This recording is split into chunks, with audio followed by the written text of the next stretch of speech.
Hello दोस्तों, आज हम जिस टॉपिक पे बात करने जा रहे हैं वो बहन बेटियों के लिए बड़ा इम्पॉर्टेंट टॉपिक है और सबको ये अच्छी तरह से समझ लेना चाहिए। वो टॉपिक का नाम है स्त्रीधन। स्त्रीधन पर बोलने के लिए प्रेरणा मुझे कहाँ से मिली? अभी एक सुप्रीम कोर्ट का डिसीजन आया है, माया गोपीनाथन वर्सेस अनूप, जो कि 24/4/2024 को डिसाइड किया गया है।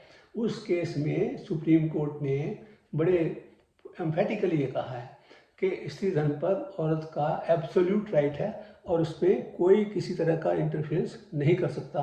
उसके पति का उसमें कोई अधिकार नहीं, ये पति की ज्वाइंट प्रॉपर्टी नहीं है। इसमें वो चाहे तो अपने इस स्त्री धन को या स्त्री धन के द्वारा जो अर्जित की हुई प्रॉपर्टी है या स्त्री धन के द्वारा जो उसने प्रॉपर्टी खरीदी है उस प्रॉपर्टी को अपने मर्जी से डिस्पोजल कर सकती है। उससे कोई किसी का इंटरफेरेंस नहीं हो सकता। पति की ये ज्वाइंट प्रॉपर्टी नहीं है, पति भी उसमें कोई किसी तरह का इंटरफेरेंस नहीं कर सकता। ये उसने कहा इस सुप्रीम कोर्ट के डिसीजन में।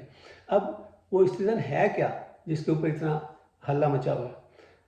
जब भी कोई औरत शादी करती है तो उसकी शादी से पहले या शादी के दौरान या शादी के बाद जो भी उसको गिफ्ट मिलते हैं, प्रेजेंट मिलते हैं, जो प्रॉपर्टी उसको गिफ्ट में मिलती है, चाहे वो मूवेबल प्रॉपर्टी है चाहे वो इमूवेबल प्रॉपर्टी है, वो उसका स्त्रीधन है और उसके ऊपर उसका कंप्लीट राइट है। उसको वो अपनी मर्जी से डिस्पोजल कर सकती है, कोई किसी से पूछने की ज़रूरत नहीं है। वो चाहे जैसे मर्जी उसका डिस्पोजल करे, चाहे उसको फ्री में दे दे, चाहे उसको बांट दे, चाहे उसको गरीबों को दे दे, ये उसकी अपनी मर्जी पे डिपेंड करता है। इसमें कोई किसी का इंटरफेरेंस नहीं है। हाँ, पति ज़रूरत के टाइम पर उसकी प्रॉपर्टी को इस्तेमाल कर सकता है, लेकिन वो प्रॉपर्टी उसे वापस करनी पड़ेगी।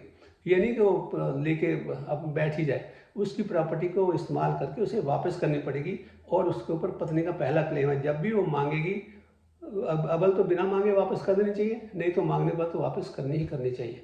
तो ये उसका एब्सोल्यूट राइट है। ये एब्सोल्यूट राइट इतना है कि शादी के बाद जो भी प्रॉपर्टी उसकी है वो उसी की रहेगी। अब क्वेश्चन ये उठता है कि स्त्रीधन तो उसने ले लिया, अब उसके पिता की अगर मृत्यु होती है तो उसमें उसका हिस्सा, उसकी प्रॉपर्टी, पिता की प्रॉपर्टी में हिस्सा रहेगा कि नहीं रहेगा। अब इसके ऊपर भी एक सोचने वाली बात है कि जब उसने स्त्रीधन ले लिया तो बाकी भाइयों का उसके, क्योंकि जो किसी भी आदमी की मृत्यु के बाद उसके जो सक्सेसर्स होते हैं वो उसके बच्चे, पत्नी और माँ होती है। तो बच्चों में उसके बेटे और बेटियां आती हैं। अब बेटी ने अगर स्त्रीधन ले लिया है तो फिर उसका अधिकार उसकी प्रॉपर्टी में है या नहीं है, इसके ऊपर भी एक सोचने वाली बात है। तो अब वो एक केस है, अरुमुघम आचारी रंगानाथन आचारी वर्सेस रजम्मा। इस केस में क्या हुआ, ये केस डिसाइड किया इसने केरला हाई कोर्ट ने। और इस केस में पॉइंट ये था कि लड़की जो थी उसने स्त्रीधन ले लिया था और स्त्रीधन के बाद उसके फादर की डेथ हो गई। वो इंटरस्टेट डेथ होगी, मतलब कोई विल करके नहीं गया। अब क्योंकि विल करके नहीं गया तो उसके जो उत्तराधिकारी हैं वो लड़के, लड़कियां, माँ और पत्नी बनेंगे। तो उसमें वो लड़की भी एक अधिकारी थी, उत्तराधिकारी। अब लड़की क्लेम करती है कि मेरा कोई हिस्सा दो। भाई कहते हैं तूने तो स्त्रीधन ले लिया तो अब तेरे का हिस्सा काहे का।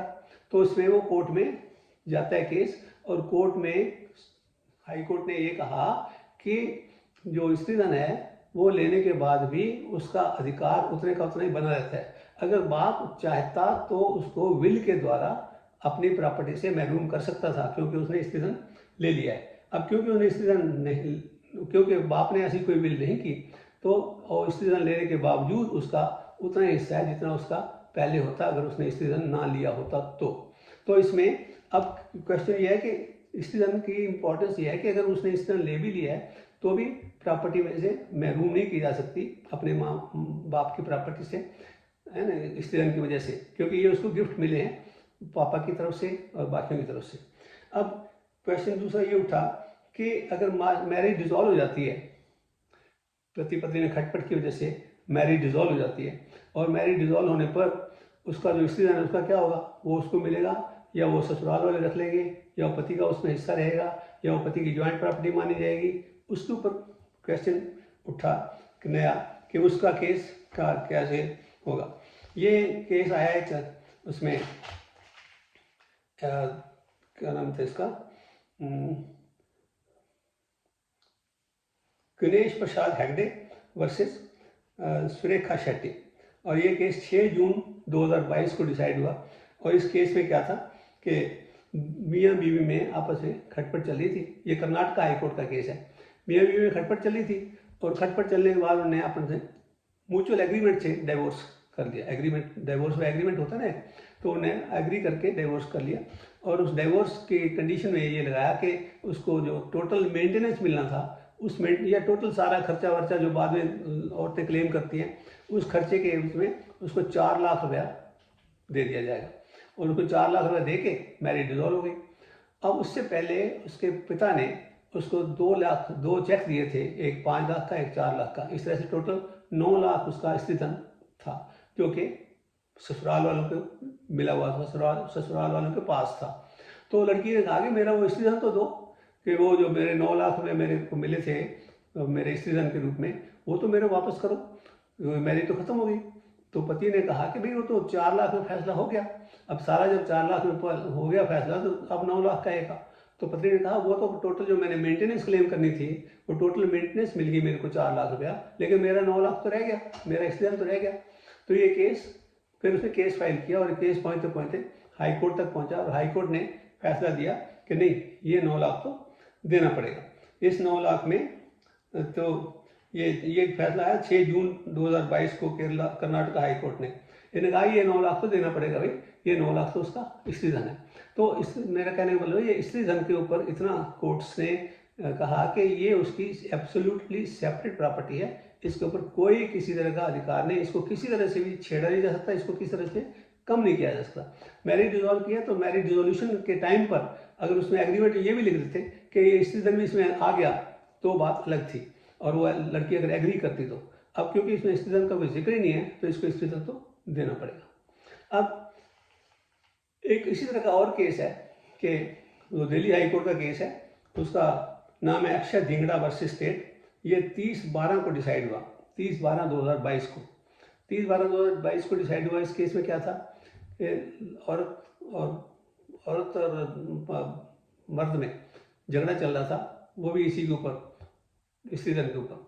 वो स्त्रीधन के ऊपर वो दे नहीं रहा था तो उन्हें कंप्लेंट लगा रखी थी, उन्होंने लिटिगेशन से चल रहा था आपस में कि भी मेरा स्त्रीधन वापस करो, जो तुमने लिया था मेरे से वो वापस करो, मैं अपनी मर्जी से इसको डिस्पोज ऑफ करूँगी या जो भी मर्जी करूँगी। तो लिटिगेशन चल रहा था।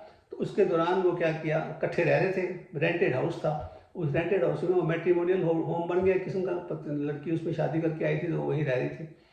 अब वो लड़की 3 दिन के लिए अपने मायके गई तो उस लड़के ने क्या किया, पीछे से अपना मकान सरेंडर कर दिया, मकान मालिक को वापस कर दिया, अपना सारा सामान वहाँ से उठा लिया और वो ले गया अपने तरफ। लड़की वापस आई तो उन्हें सब ताले लगे हुए, मेरा सामान भी गया क्या। तो उसने फिर कोर्ट में गई कि मेरा सामान ये चोरी करके ले गया, इसको मेरे को वापस कराया जाए। तो वो कहने लगा ये चोरी का है कि ये तो हमारा वो था, जॉइंट प्रॉपर्टी थी। तो कोर्ट ने कहा नहीं, ये इसका स्त्रीधन था, इसको तो इस तरह से नहीं ले जा सकते, ये तो इसको वापस करो। और साथ में उसको पनिश भी किया कि तुमने उसकी परमिशन के बिना ये यहाँ से ले गए हो तो इसको अब वापस करो। तो ये इस तरह के कई केसेस हैं जो स्त्रीधन को सपोर्ट करते हैं।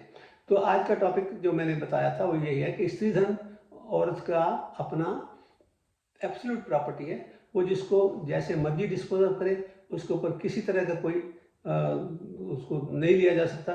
चाहे वो मैरिज डिसॉल्व हो तो लड़की को मिलेगा, चाहे वो लड़के अगर फादर ने उसकी विल नहीं कर रखी और तो उसका हिस्सा भी बना रहेगा स्त्रीधन लेने के बावजूद, और उसकी एब्सोल्यूट प्रॉपर्टी है। ये सुप्रीम कोर्ट ने कहा, बाकी कोर्ट्स ने भी कहा, और ये बात सब लड़कियों को, औरतों को ध्यान में रखनी चाहिए। और औरतों के जो घर वाले हैं, ससुराल वाले, उनको भी इस बात का ध्यान रखना चाहिए कि उनकी बहू की जो भी प्रॉपर्टी है, जो उसको गिफ्ट मिले हुए हैं, ये उसकी एब्सोल्यूट प्रॉपर्टी है जिसके ऊपर उनका कोई अधिकार नहीं, पति का कोई अधिकार नहीं, पति की ये जॉइंट प्रॉपर्टी नहीं है। तो पति को भी उनकी जो स्त्रीधन है उसकी कदर करनी चाहिए और उसको छेड़ना नहीं चाहिए। अगर उसको वर्ता है, उसमें से कुछ लिया है तो वो बाकायदा वापस कर देना चाहिए।